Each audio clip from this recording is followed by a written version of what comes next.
Hello student, स्वागत है एक और धमाकेदार वीडियो में। तो स्टूडेंट पार्ट 2 वीडियो आ चुकी है। यदि आपने अभी तक पार्ट 1 की वीडियो नहीं देखी है तो सबसे पहले पार्ट 1 की वीडियो देखिए, क्योंकि उसमें आपको धमाकेदार क्वेश्चन बताए गए हैं। जो आपका क्वेश्चन पेपर सेट बी था वो आपको यहाँ पर पूरा बताया गया था, ठीक है। और साथ ही साथ उसमें भी आपको क्या है, संपूर्ण सॉल्यूशन बताया गया था, यानी कि फुल सॉल्यूशन प्रोवाइड किया गया था उस क्वेश्चन पेपर में, ठीक है, जो कि आपके ओरिजिनल क्वेश्चन पेपर से लिए गए थे, ठीक है। 75 में से 75 आपको अंक लाना है तो आपको इस क्वेश्चनों को याद करना ही पड़ेगा, ठीक है। क्योंकि बिना क्वेश्चन याद करे आप 75 अंक नहीं ला सकते। जब तक आपको क्वेश्चन याद नहीं है, ऑब्जेक्टिव याद नहीं है, क्वेश्चन आंसर याद नहीं है, एप्लीकेशन याद नहीं है और आपको निबंध याद नहीं है, तो आप पेपर की जो कॉपी होती है उसमें कैसे लिख पाएंगे। इसलिए आपको पहले तो सबसे पहले क्वेश्चन याद होने चाहिए, एप्लीकेशन आपको याद होनी चाहिए, निबंध आपको याद होना चाहिए, ठीक है। ऑब्जेक्टिव तो ऐसा होता है, यदि आप एक बार पढ़ लेंगे तो आपको शायद ध्यान भी आ जाए पेपर में कि आपने ये पढ़ा था, लेकिन जो क्वेश्चन आंसर है वो आपको बिल्कुल भी ध्यान नहीं आएंगे, ठीक है। तो जो भी मैंने पिछले वीडियो में क्वेश्चन बताए थे आपको, उन क्वेश्चनों को आपको याद कर लेना है, ठीक है। मैंने पिछले वीडियो में आपको जो एप्लीकेशन था वो भी बता दिया था। 3 दिन की छुट्टी के लिए आपको आवेदन पत्र लिखना था, यानी कि 3 डेज लीव की, ठीक है। एक बार फिर बोल देता हूँ, 3 दिन की छुट्टी के लिए आपको एप्लीकेशन वाला याद कर लेना है, और एक मित्र को वाला जो मैंने आपको लेटर बताया था वो आपको कर लेना है यार, ठीक है। 11 अक्टूबर को जो भी क्वेश्चन आपके आने वाले हैं वो सभी हम आपको बता रहे हैं। इसलिए स्टूडेंट यदि आपने मेरे चैनल को सब्सक्राइब नहीं किया है तो चैनल को जरूर से जरूर सब्सक्राइब कर लें। पास ही में एक आपको बेल आइकन का बटन दिखेगा, उसे ऑन कर लीजिएगा, जैसे जब भी हम कोई भी नेक्स्ट वीडियो डालें उसकी नोटिफिकेशन सबसे पहले आप तक पहुंच जाए, ठीक है। आज भी मैं आपको कुछ ऑब्जेक्टिव क्वेश्चन देखिए, मैंने आपको देखिए जो आपके 2 अंक के क्वेश्चन है उनकी तैयारी फुल करवा दी है, 3 अंक के भी करवा दिए, एप्लीकेशन बता दिया, निबंध आपको बता दिया, ग्रामर पोर्शन मैंने कंप्लीट करा दिया, ठीक है। अब कुछ ऑब्जेक्टिव क्वेश्चन जो कि आपके एग्जाम में आ सकते हैं वो लेकर आया हूँ मैं, साथ ही साथ उनका फुल सॉल्यूशन भी लेकर आया हूँ, ठीक है। तो इनको क्या है, आईएमपी समझ के एक बार पढ़ लो। इनमें से गारंटी से आपके 4 से 5 क्वेश्चन तो आपके आएंगे, तो इनको आप जरूर देख लीजिएगा, ठीक है। मैं ये नहीं बोला कि सभी क्वेश्चन यही आ जाएंगे, क्योंकि आपका देखिए सेट आपके अलग अलग आ रहे हैं, ठीक है। सेट ए आ रहा है, कहीं पर बी आ रहा है, कहीं पर सी, कहीं पर डी, कहीं पर ई, ठीक है। तो सभी सेट में से आपके एक ही क्वेश्चन नहीं आएंगे, इसलिए जो क्वेश्चन आपको बताए जाएंगे इनमें से आपके लगभग 4 से 5 ऑब्जेक्टिव क्वेश्चन आ जाएंगे, ठीक है। और पिछले वीडियो में से 4 से 5 ऑब्जेक्टिव आ जाएंगे, यानी कि टोटल आपके जितने भी ऑब्जेक्टिव आने वाले हैं 10 से 15 ऑब्जेक्टिव क्वेश्चन आपको इन्हीं में से देखने को मिल जाएंगे, जो मैंने आपको वीडियो में बताए हैं, ठीक है। केवल मैंने क्या आपको लगभग 40 से 50 ऑब्जेक्टिव बताए हैं। यदि इतने कम ऑब्जेक्टिव पढ़ के आप 10 से 15 ऑब्जेक्टिव सही कर रहे हैं तो ये आपके लिए बहुत ही बेनिफिट है, ठीक है। ऐसा आपको कहीं पर भी देखने को नहीं मिलेगा। चलिए अब टाइम को वेस्ट ना करते हुए हम सीधे आपको क्वेश्चन ऑब्जेक्टिव बताते हैं और उनका मैं सोल्यूशन भी आपको बताऊंगा, क्योंकि हम आपकी तैयारी को बेहतर कर रहे हैं। ना कि केवल आपका त्रैमासिक एग्जाम, बल्कि जो आपका अर्धवार्षिक एग्जाम है उसके लिए भी महत्वपूर्ण ये होने वाले हैं, आपके फाइनल एग्जाम के लिए महत्वपूर्ण होने वाले हैं। तो चलिए स्टार्ट करते हैं वीडियो को, ठीक है।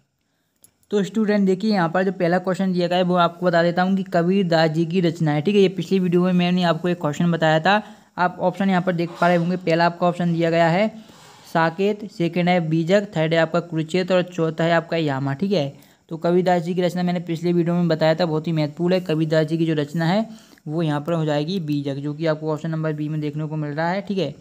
क्या हो जाएगा स्टूडेंट, ये आपका हो जाएगा बीजक, ये आपको बिल्कुल सही उत्तर है, ठीक है। अब सेकंड क्वेश्चन आपका दिया गया था कि रसखान किस भक्ति शाखा के कवि हैं। जो रसखान जी हैं वो किस भक्ति शाखा के कवि हैं? क्या राम भक्ति शाखा के हैं, या शिव भक्ति शाखा के कवि हैं, या कृष्ण भक्ति शाखा के हैं, या प्रेम मार्गी शाखा के कवि हैं? तो ये जो रसखान है ये भी मैंने पिछली वीडियो में बता दिया था, ये महत्वपूर्ण इसलिए मैं आपको अगेन बता रहा हूँ, जैसे कि ये आपको याद हो जाए यदि आप हमारे व्यूवर्स हैं, ठीक है।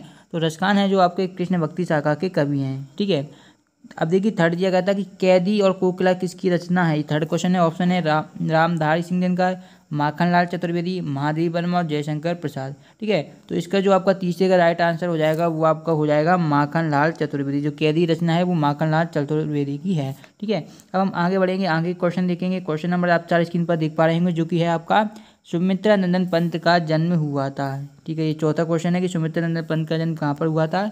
तो इसका जो आपका आंसर हो जाएगा वो हो जाएगा आपका, देखिए सभी आपको एक से नाम दिख रहे हैं, कोसानी गांव में, केसला गांव में, करौली गांव में और केसली गांव में। तो इसका जो राइट आंसर है वो आपका फर्स्ट वाला हो जाएगा, कोसानी गांव में। ये क्वेश्चन जरूर याद कर लीजिएगा, यदि क्वेश्चन ये आपके त्रैमासिक एग्जाम में आता है तो बहुत सारे स्टूडेंटों को क्या है कन्फ्यूजन हो जाएगा चारों ऑप्शन में, क्योंकि सेम ऑप्शन है, ठीक है। यदि आपने यहाँ पर पढ़ के जा रहे हैं तो आपको ज़्यादा कन्फ्यूजन नहीं होगा, ठीक है।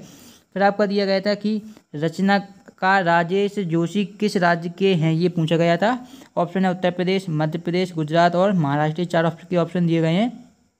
तो रचनाकार जो राजेश जोशी थे ये कहाँ के थे, तो ये आपके एमपी के थे, यानी कि मध्य प्रदेश के ही थे। तो ये आपका आंसर हो जाएगा, ठीक है।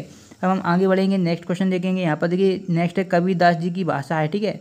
तो देखिए कबीरदास जी की वैसे उन्होंने ब्रज भाषा का प्रयोग किया है, अवधी का भी किया, राजस्थान जी की भी का भी किया है, लेकिन जो उनकी प्रमुख भाषा थी उनको कहा जाता है कि साधुकड़ी थी, तो ये आपका हो जाएगा दवाड़ा, ठीक है। अब देखिए आगे देखते हैं, आगे है सातवां छायावाद के प्रमुख कवि हैं, ये बहुत ही महत्वपूर्ण है, इसे जरूर याद कर लीजिएगा, ये हो सकता है आपके एग्जाम में ये पूछ लिया जाए, ठीक है। तो छायावाद के प्रमुख कवि हैं, तो ये आपके छायावाद के प्रमुख कवि कितने हैं, 4 हैं, ठीक है। कितने हैं स्टूडेंट, छायावाद के प्रमुख कवि 4 हैं, जिनकी ट्रिक मैंने आपको बताई थी चैनल पर। प्रसाद, पंत, वर्मा और निराला, ठीक है। ये छायावाद कवियों को जो प्रमुख कवि हैं उनको याद करने की ट्रिक है। यह 4 कवि कोई भी आपसे पूछ ली जाए तो ये आपको ट्रिक याद रखनी है, प्रसाद, पंत, वर्मा, निराला। देखिए प्रसाद से हो जाएगा जयशंकर प्रसाद, पंत से हो जाएगा आपका सुमित्रा नंदन पंत, ठीक है। वर्मा से हो जाएगा आपका महादेवी वर्मा और निराला से हो जाएगा आपका सूर्यकांत त्रिपाठी निराला, ठीक है। और स्टूडेंट ऐसी हिंदी की बहुत सारी ट्रिक आपको हमारे चैनल पर मिल जाएंगी, एक प्लेलिस्ट बनी हुई है हिंदी ग्रामर की, यदि आप चैनल पर जाकर टाइम हो तो आप देख सकते हैं, वहाँ पर सभी क्वेश्चन आपको हिंदी के ट्रिक से समझाए गए हैं, ठीक है। आगे बढ़ते हैं, अब नेक्स्ट क्वेश्चन हम देखते हैं। नेक्स्ट क्वेश्चन आप स्क्रीन पर देख पा रहे होंगे, जो कि आपका 8वां मेघ आय रचना है। तो मेघ आय रचना है किसकी, हमें बताना है, ठीक है। तो यहाँ पर देखिए ये मैं आपको बता देता हूँ, जो 8वें का आपका सही उत्तर हो जाएगा वो आपका हो जाएगा सर्वेश दयाल सक्सेना, ये आपका बिल्कुल सही उत्तर है बवाला, ठीक है। फिर आपका दिया गया नवा की वीर गाथा काल का श्रेष्ठ महाकाव्य हमें बताना है, जो वीर गाथा काल का श्रेष्ठ महाकाव्य है।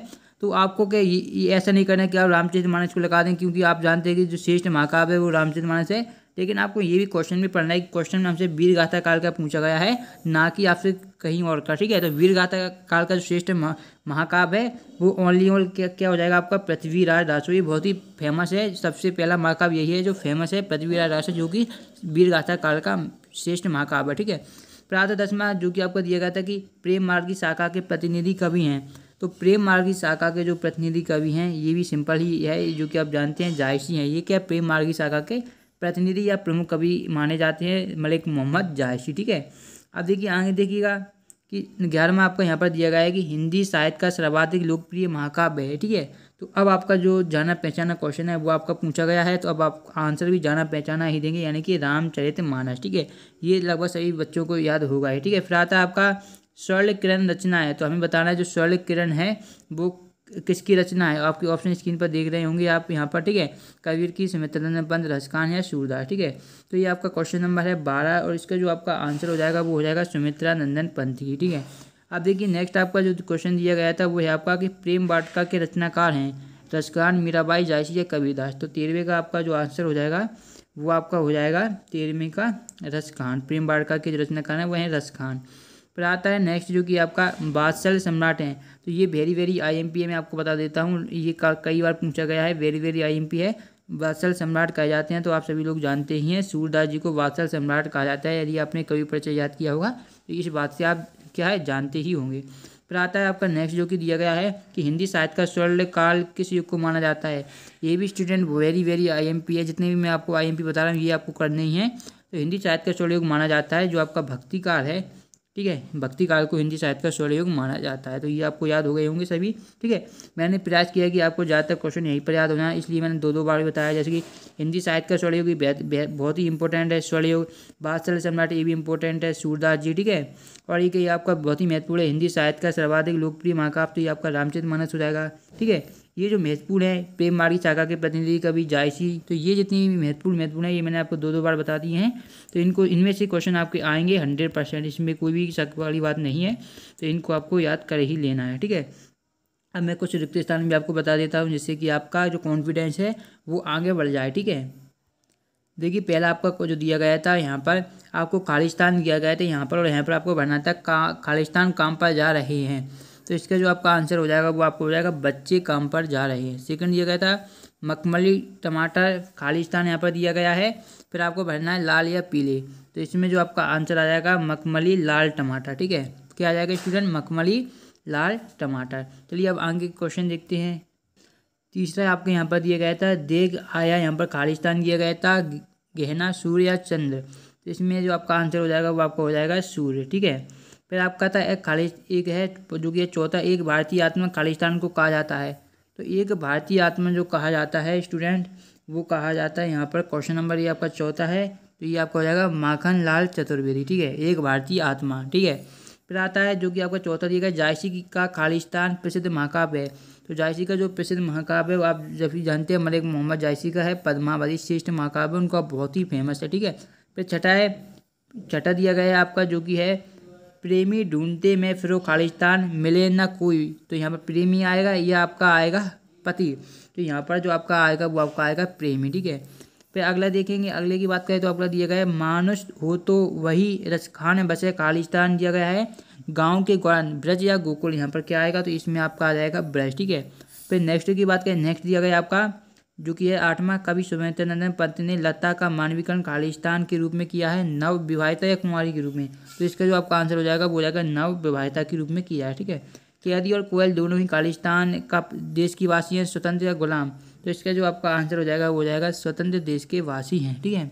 आज के लिए जो अभी तक के लिए मैं बताता हूँ इतने क्वेश्चन आप याद कर लीजिए। इनमें से लगभग मैं आपको ये बता देता हूँ जितने मैंने ऑब्जेक्टिव बताए। यदि आपने पार्ट 1 और पार्ट 2 दोनों देखा है तो आप लगभग 10 से 20 क्वेश्चन आप आसानी से कर देंगे, क्योंकि मैंने आपको ज़्यादा क्वेश्चन नहीं बताए हैं। यदि मैं आपको 100 ऑब्जेक्टिव क्वेश्चन बताता तो मैं आपसे श्योरली बोल सकता था कि जो आपके 30 क्वेश्चन आने वाले 30 में से लगभग 20 से 25 क्वेश्चन आपके आ जाएंगे, लेकिन मैंने आपको ओनली क्या है लगभग 40 से 85 ऑब्जेक्टिव बताए हैं। तो इनमें से आपको 10 से 17 या 15 तक क्वेश्चन देखने को आपके एग्जाम में मिल जाएंगे, यदि आपने दोनों पार्ट 1 की वीडियो को पूरा देखा है और पार्ट जो मैंने अभी 2 बनाया है इसकी वीडियो को पूरा देखा है, ठीक है।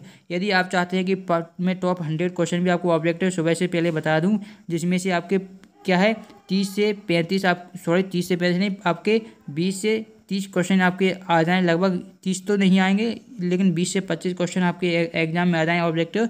तो आप कमेंट करिएगा कि यदि आपको ये वीडियो चाहिए टॉप 100 ऑब्जेक्टिव क्वेश्चन की, तो कमेंट करके बताइएगा, ठीक है। हम मिलेंगे नेक्स्ट वीडियो में। चैनल को सब्सक्राइब नहीं किया, चैनल को सब्सक्राइब कर लीजिएगा। मिलते हैं नेक्स्ट वीडियो में, धन्यवाद।